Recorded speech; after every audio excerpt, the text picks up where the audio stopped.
A pleasant day to everyone, especially to our beloved Professor, Mr. Ramrel Aninwego. So we are here to discuss a case study, but before that, let me introduce to you the member of this group. Hi, my name is Shira May Ami. I am Renz Benicio. I am Justin Mondrian. I am Pedro Benilio. I am Donna Marie Toledo. I'm Claire P. Trimedal. I'm Angela May B. Perez. I am Alvin Mabrao. And I'm Jericho Benavista. To start this study, let me introduce to you the title of our case study. Bowl Meats Restaurant, Risk Identification, Evaluation, Analysis, and Prevention. This study, we have three major objectives. The first one is determining and managing various types of hazard while continuously monitoring and preventing them. The second one is raising awareness and knowledge of the managers or owners should and shouldn't do to guide the business to success. Lastly is to develop your ability to assess the resources and weaknesses of a company and undertake strategic in a range of competitive circumstances. So the next one will be the company's profile that will be discussed by Shaina Ami.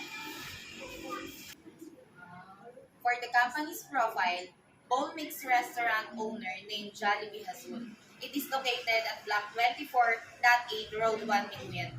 They have Facebook page, also they have Food Panda website.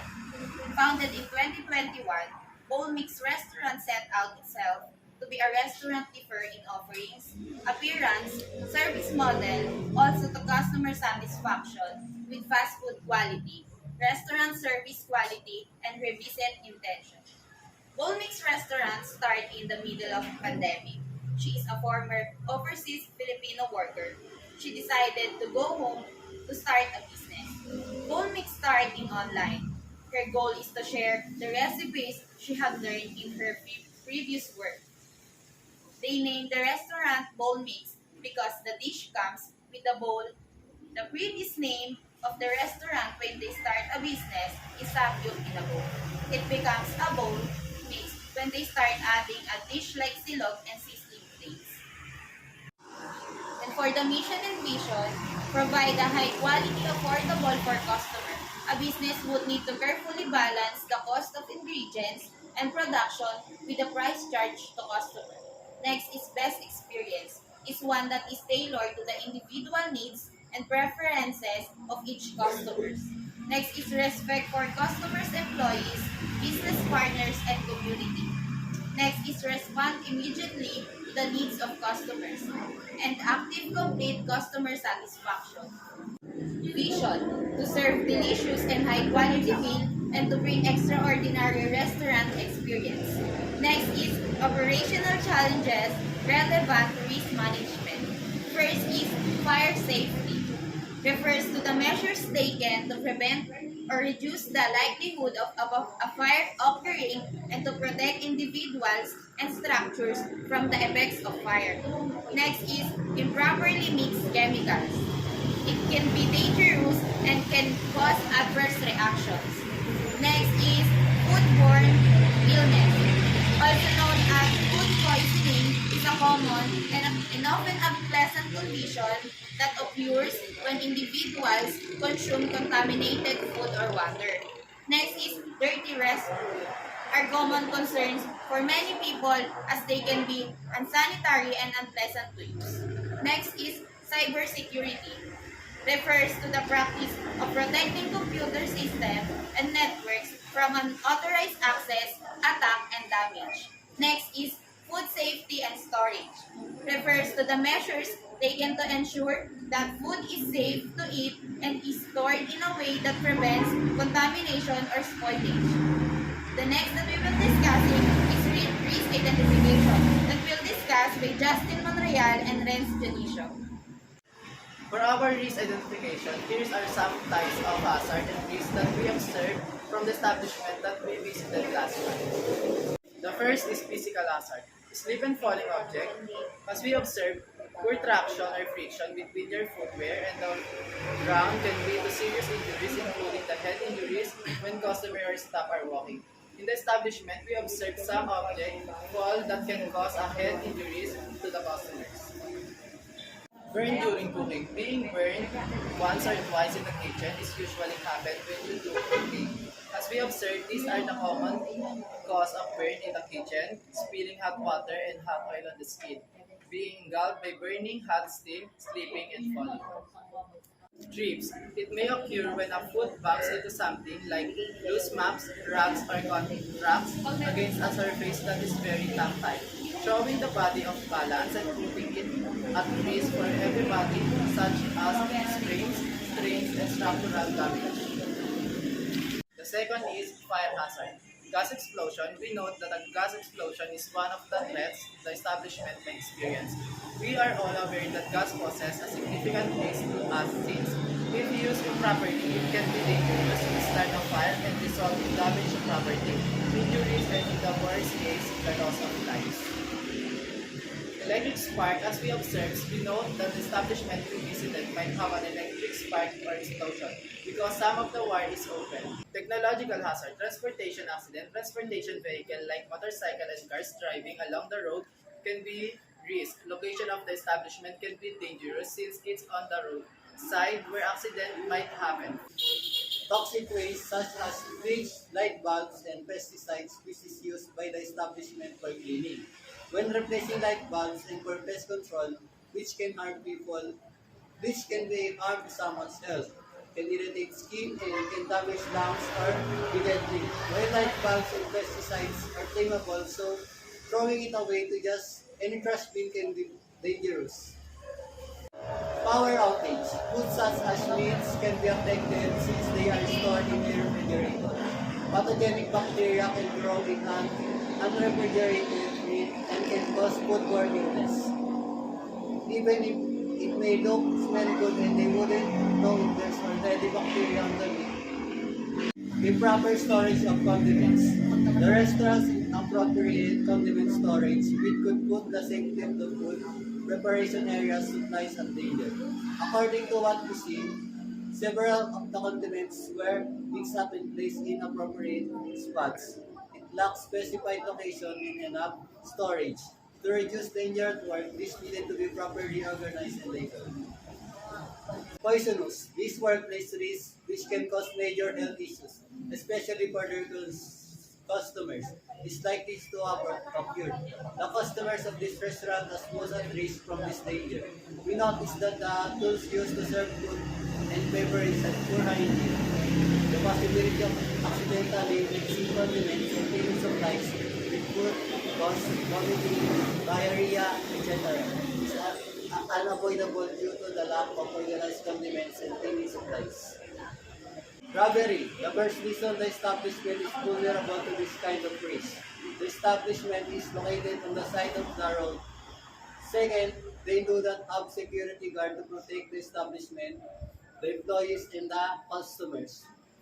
This hazard can occur at any time that may result in the loss of life. The establishment only has 2 employees who help run the business. The establishment cannot support the business in this case. This will increase the employees' workload, which could also harm the employees' health. The next will be risk analysis will be discussed by Isaac Magdaong and Claire Deliver. Okay, for the risk analysis, this is their likelihood and probability hazard. The first one, slip and falling object. The severity of this hazard is moderate because being struck by falling object is a frequent risk in many business sectors and has led to numerous workplace injuries. People can sustain serious or even fatal injuries when falling object strikes in the head. The likelihood of this risk is extremely low because it only happens sometimes. The second one is burn during cooking. According to the matrix, the level of hazard is moderate since on average. We think that being burned while cooking or using the kitchen could result in minor injuries during its high. However, in the business where we observe the case there isn't much room for cooking.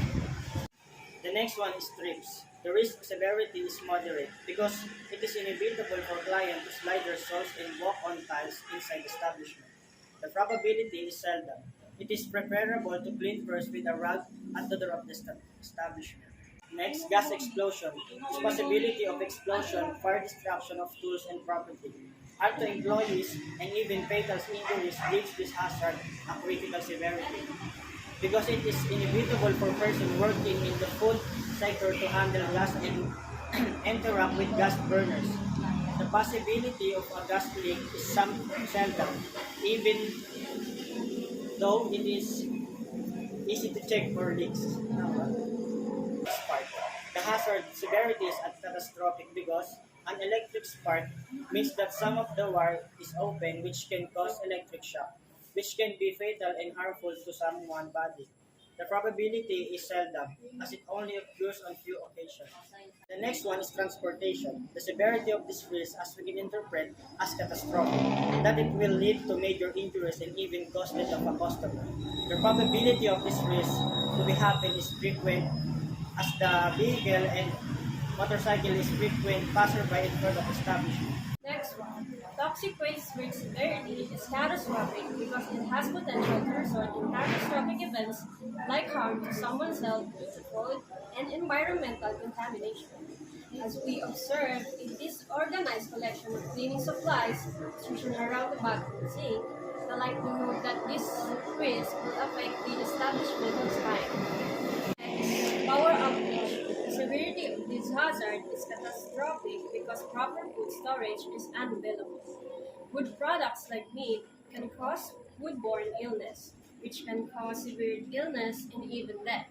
The probability is occasional as power outage to occur on occasion. Next, improper storage of condiments. The severity of this hazard is moderate because the damage for this risk can impact the mixing of the right condiments and no leavening will cause confusion, slowing the cooking process and causing bad stomach ache if consumed. The probability of this hazard is likely because the correct condiment labels are missing, making it more likely to occur.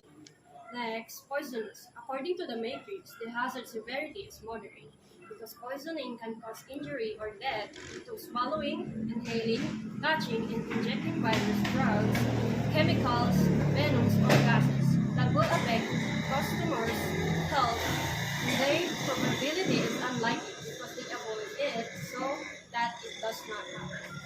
Next, skin irritation can cause critical severity onto the establishment because skin irritation caused by exposure to hazard and substances in workplace. The probability is occasion, that's why you need to be familiar with the work activity and the occupational safety and health instructions. Next, robbery. The risk severity is critical due to the possibility of customer injury during a robbery inside the establishment, as well as potential financial loss and diminished rate from companies. Due to the obscene of a security guard at the establishment, the likelihood of it happening is high. Next, understaff. According to the matrix, this hazard is in critical position, which can put pressure on the business owner to run everything by one person and result in lost revenue due to the customer frustration and long wait times for food, as well as deterioration of company's reputation and trust. As the owner themselves inform us, the probability is high and their assistant can manage the services they offer. On to the next presenter will be Mr. Jericho and Ms. Jade, and they will discuss the risk evaluation. I present to you our risk evaluation where we use the hierarchy of control to recommend appropriate prevention and control measures to minimize and eliminate the exposure to hazard. The first one is elimination. For the elimination, as we conduct an interview or an observation to prevent any contamination, we recommend the establishment owner to have a suitable trash can. Also, we notice that the restaurant is prone to dust and spider web. That could make cause of food contamination and may affect to the customer health that's suffering asthma. So for the substitution, we recommend to change the utensil as we notice is that some of them have rust on them, which may be harmful to the customer health. Additionally, we see that some of the wall decoration would need to be changed or taken down. We suggest separating storage area of condiments and other chemicals and liquids since we observe that they are located at the same area, which is possible for them to make a mistake what to get. Based on our observation, the establishment is an open area and is on the side of the road. We think that they should build up fences around their establishment. Engineering controls, establishments should install wiring ducts to avoid scattered and tangled wires and cables to avoid fire and electric spark. In administrative controls, they should require the staff to regularly monitor the appliances and gas stove to prevent fire and should also train the staff to put signages to prevent slip, trips, and falls. Lastly is the PPE. So we observe and advise to the establishment to require that all the employees wear appropriate PPE. We observe that the staff only wear slippers, which could make you trip. So for recommendation, it will be discussed by Angela Perez and Donna Toledo.